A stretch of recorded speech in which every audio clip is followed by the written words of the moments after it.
Artistic Gamer 7 and welcome back to some more Pokemon to Create a Sim videos. This one, today we are back in Gen 8 with some newer Pokemon, which is going to be Frosmoth and Snom. Now, Snom is the first evolution and Frosmoth is actually the final evolution in this evolutionary line. Right now, I am actually creating Frosmoth because I decided to make Frosmoth first because I'm actually doing a similar thing that I did with Alcremie and Melcery. If you don't know what Frosmoth looks like, it should be down in the bottom left corner, as well as Snom when Snom appears. So I am going with the mother and child sort of theme with this one as well, because I actually thought it was really cute when I did it with Alcremie, and I thought that this was a pretty good evolutionary line to also do it with. So I was like, you know what, I'm gonna make another adult and toddler combo here. Plus Snom is absolutely adorable, and you know, a toddler is an easy way to try to get adorable, usually. So yeah, that's why I decided to do them this way. But I will say, they were harder than I was necessarily expecting them to be. These two Pokemon are two of my favorite from the new gen. I absolutely love Snom. Snom is adorable, and then Frosmoth is so pretty. I love how they look, the Pokemon themselves anyway, and I was sort of excited to make them, but I will admit I'm not as happy with their outcome. I will say I'm probably a little bit more happier with Snom's outcome than Frosmoth's, and that's probably partially because there is that cutesy element to Snom than Frosmoth's. But obviously I was trying to go very cold feeling wintry because these two are like, you know, ice. So I was hoping, well, they themselves are not ice technically, but they're an ice type. That's what I was trying to get at. Anyway, that's besides the point. So that was the overall feel I was going for. That's why the complexion is very pale, because I mean the whole entire creature for both of these are white with a hint of, like, Snom's got that hint of blue that looks more like, you know, how people typically will draw ice to represent ice. They get that blue tint into it, while Frosmoth actually has a little bit of purple tint on the wings, and then some pictures it looks like a blue tint. So it maybe changes, but I don't really know. But, and then these huge big blue eyes, which is why I made her eyes so big in The Sims. Well, I could have made them bigger, but, like, the actual pupils part, I tried to make them take over so there wasn't as much of the white left, because of the fact that Frosmoth doesn't have, obviously, any white. It's just this the two big eyes that are solid blue.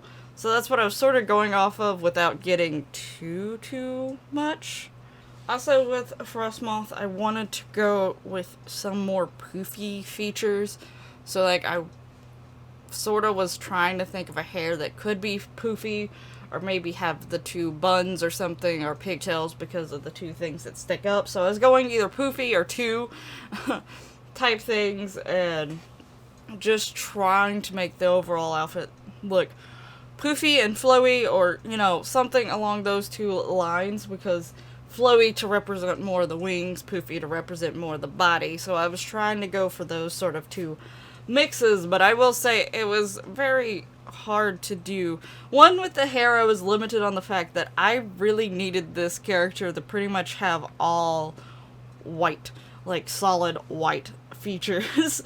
And finding some solid white hair is not easy, even in custom content, because a lot of times the custom content creators add, like, roots to the white, or they make it like a grayish white instead of a solid white. And honestly, this hair that is on her right now while I'm playing back, I like that a little bit more. At least I hope when my voiceover is lining up. It was like hair hanging, it was actually hair down with a braid down the back of the middle.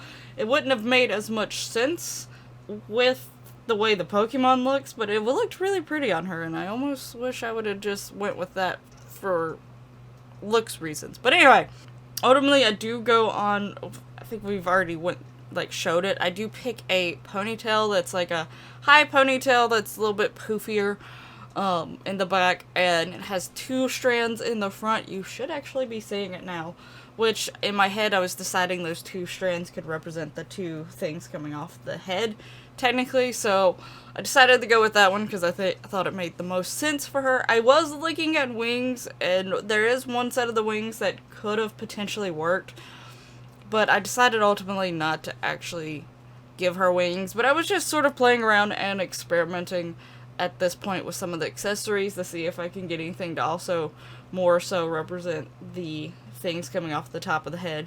Even though I did say the hair could sort of do that, but instead of going up, it was going down. But just in case I had something, I was at least going through and looking to see if there was anything I would prefer to represent that, or try to add to the look. But nothing was fully screaming to me about it, so I kept trying and trying because I felt like there needed to be something more, but nothing was just, like, look-wise working for me, so I was just like, you know what, let's just not worry about a headpiece or whatever. So, and as you have already seen, I did technically give her a tattoo. Now, the tattoo is going to be covered up by the clothes, and I knew that when giving her that one tattoo, that it was going to do that. I don't know if I gave her the shimmery body tattoo as well. It's not technically a tattoo, but it's in the tattoo categories, and it makes their body look like it's shimmering or glycering, those words. I don't know if I gave that to her or not. I think I meant to. I wasn't paying attention when I was going through the tattoos, but I think I meant to do it. But anyway, the other tattoo, the only reason why I left it on was because, 1, it had a white option, and 2, it was technically a moth, which is what Frosmoth technically is based off of. Moths. So, I thought it was fitting. Yeah, you can't see it because of the outfit I choose for her, but it's still there, and it's representing a moth, so I thought it was fitting, so I left it. Now, at this point, we are on the clothes. I did actually settle on her shirt a little bit faster than the bottom half, but that was partially because the shirt had, like, that, like, collar thing, that big bunch-up thing on the top, which Frosmoth looks like they have this thing on the top, and then there's the body. Of course, it's probably both the body, but it's just a layering of, like, fluff on the top half. So that's sort of what that was representing, and then I eventually just tried to find a bottom that would work with the shirt because the shirt was glitching with a lot of the stuff, and gave leggings and shoes and stuff, and I just tried to make sure that it was literally covered in a lot of white to be more of a solid white thing. Now, like I said, I actually don't mind how she turned out, but she's definitely not one of my favorites. Maybe as if I had different CC or something or whatever. I do know at this point, when recording this voiceover versus when I recorded this video, I have quite a bit more CC recently because I went through and added quite a bit. I also went through and cleaned up my CC as well, but I don't know if there's anything that would have helped in the options wise or not. There could have been, but I'm not sure if there would have been, but, you know, oh well. But at this point, you should be seeing Snom being created. Now, Snom is actually, I think technically Frosmoth is based off of what Snom is based off of thing that it goes into. I didn't fully look it up. I just know one of my friends that I worked with showed me what Snom was based off of. There's an actual, like, caterpillar somewhere in the world that Snom is based off of, and I'm just assuming that it turns into a moth of some kind, and that's what Frosmoth is slightly based off of. Didn't look what the caterpillar turned into.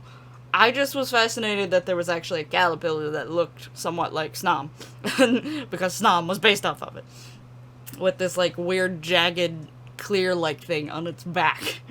But, and don't ask me the caterpillar's name, because I forgot it as of right now.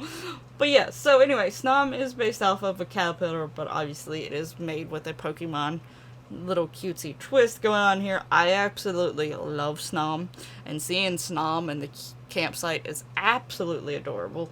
So as you can tell, I'm going with the mostly solid white theme here as well, because Snom, again, also like Frosmoth, is more of that solid white sort of look going on to them.